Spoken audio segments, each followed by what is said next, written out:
ये गुज़िश्ता बरस अगस्त की बात है, जब पाकिस्तान में कोविड वबा की पहली लहर आए हुए 4 माह गुजर चुके थे। ऐसा लग रहा था कि जिंदगी सिर्फ दफ्तर से घर और घर के अंदर 4 दीवारी से अकेले काम करते हुए गुजर रही है। मगर शायद इस दौरान ऐसी तमाम तर जगहों पर बगैर किसी एसओपी की खिलाफ वर्जी करते हुए जाया जा सकता था, जो नजदीक भी हैं और उसकी कोई तारीखी अहमियत भी। मैं हूं साहर बलोच और आप सुन रहे हैं बीबीसी उर्दू की पॉडकास्ट। तो ये कहानी है बेदी महल की। बेदी महल के बारे में सुना तो बहुत था, लेकिन ये पता नहीं था कि ये इस्लामाबाद से कितना दूर और कहाँ वाक़ है। 2 साल पहले इस्लामाबाद मुंतकिल होने पर बहुत से लोगों ने बताया था कि शहर से नज़दीक बहुत सी ऐसी जगह मौजूद हैं जहाँ एक ही दिन में जाकर वापस आया जा सकता है। तो एक रोज़ इस महल को देखने का प्लान बनाया। थोड़ी सी तहकीक यानी गूगल करने पर पता चला कि बेदी महल इस्लामाबाद से सिर्फ 40 किलोमीटर के फासले पर कल्लर सैदा में वाक़ है। पूरा घंटा लगेगा या नहीं, ये उसी रोड पर आने वाला रवात कहूटा लिंक रोड का सिग्नल तय करता है, जहां अक्सर ट्रैफिक जैम रहती है। गाड़ी चलाते हुए मैं गूगल की मदद से रवात के रास्ते कल्लर सईदा तक तो पहुंच गई। वहां पहुंचकर हैरानी हुई कि मेरे बेदी महल कहने पर बहुत से लोगों को नहीं पता था कि ये क्या जगह है। 2-3 मरतबा ऐसा होने पर एक फल फरोश ने दोबारा पूछा कि बाबेदा महल। तब माजरा समझ आया कि बहुत से लोग इसे बेदी महल के नाम से शायद नहीं जानते। मैं महल का पूछते पूछते आगे चली गई थी, तो मुझे बताया गया कि गाड़ी दोबारा मोड़कर फैसल बैंक की गली में चली जाऊं, जहां सबको पता है कि महल कहाँ है। पहुंचने पर 2-3 तंग गलियों में मौजूद घरों के अतराफ से गुजरना हुआ, जहां से एक स्कूल का गेट नजर आया। गेट के बाहर चौकीदार और एक रिक्शा वाले ने बताया कि यही बेदी महल का रास्ता है और अब इस महल का एक हिस्सा एक सेकेंडरी स्कूल की शक्ल इख्तियार कर चुका है। सुनकर हैरानी हुई और लगा कि पता नहीं इस इमारत का अब क्या हाल हो चुका होगा। बज़ाहिर स्कूल का ये छोटा सा गेट अंदर एक बड़ी राहदारी में खुलता है, जहां से बिल्कुल सामने पत्थरों की एक भूरी इमारत और उल्टे हाथ पर सफेद रंग की स्कूल की इमारत नजर आती है, जो एक ही जगह की 2 बिल्कुल मुतजाद हकीकत बताती हैं।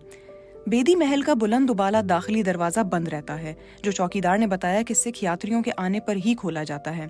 इन्हीं चौकीदार को, जिन्होंने अपना नाम सिर्फ मोहम्मद बताया, इसी अहाते में मौजूद स्कूल की रखवाली की जिम्मेदारी भी दी गई है। मुझे बताया गया कि महल के दरवाजे की चाबी स्कूल के प्रिंसिपल के पास रहती है, जो किसी मेहमान के आने पर खोल देते हैं। प्रिंसिपल साहिब से इसी दौरान फोन पर बात करने पर पता चला कि इससे पहले इस महल के अंदर प्राइमरी जमातों की क्लास हुआ करती थी, जो इस इमारत की मखदूश हालत देखकर यहाँ से मुंतकिल कर दी गई। उन्होंने कहा कि हम इस दौरान दूसरे स्कूल की तामीर मुकम्मल होने का इंतजार कर रहे थे, ताकि यहाँ से बच्चों को बरवक्त निकाल लिया जाए। अब ये तामीराती काम 2 साल पहले मुकम्मल हुआ, जिसके बाद स्कूल की इस नई इमारत में बच्चों को मुंतकिल कर दिया गया है। अब यही बात हो रही थी कि इस दौरान एक लड़का भागता हुआ महल की चाबी लेकर पहुंचा। दरवाजा खुलते ही पहला दीदार सामने की दीवार का हुआ, जिस पर काले रंग से सफाई का खास ख्याल रखें लिखा हुआ था। अंदर जाते ही पहले दीवार आती है और फिर उल्टे हाथ पर मुड़ते ही एक बड़ी सी राहदारी आती है, जिस तक पहुंचने के बाद एक और दरवाजा आता है। इन भारी दरवाजों पर लकड़ी का काम हुआ है, जबकि इसके ऊपर सूखे हुए गुलाब के फूल आज भी लटके हुए हैं। पूछने पर चौकीदार ने बताया कि जब इस इमारत में स्कूल हुआ करता था तो यहाँ वंडिश पार्टी हुई थी, जिसके बाद से ये फूल यहीं लटके रह गए हैं। इसके अलावा यहाँ टीवी इश्तेहार की शूटिंग भी की जाती है। दरवाजा खुलने पर एक और खूबसूरत राहदारी सामने आई, जिसके गिर्द बनी चारों दीवारों पर की गई मुसव्वरी जहां आपको अपनी तरफ खींचती है, वहीं ऐसा लगता है कि वो एक गुजरे हुए दौर की कहानी भी सुना रही है। इसी राहदारी से 4 मुख्तलिफ रास्ते पहली और दूसरी मंजिल की तरफ जाते हैं, जहां इसी तरह का काम हुआ है। तीसरी मंजिल से इस महल की पहली मंजिल पर बनी राहदारी को देखा जा सकता है, जबकि दूसरी जानिब कल्लर सईदा का भी मुकम्मल मंजर नजर आता है।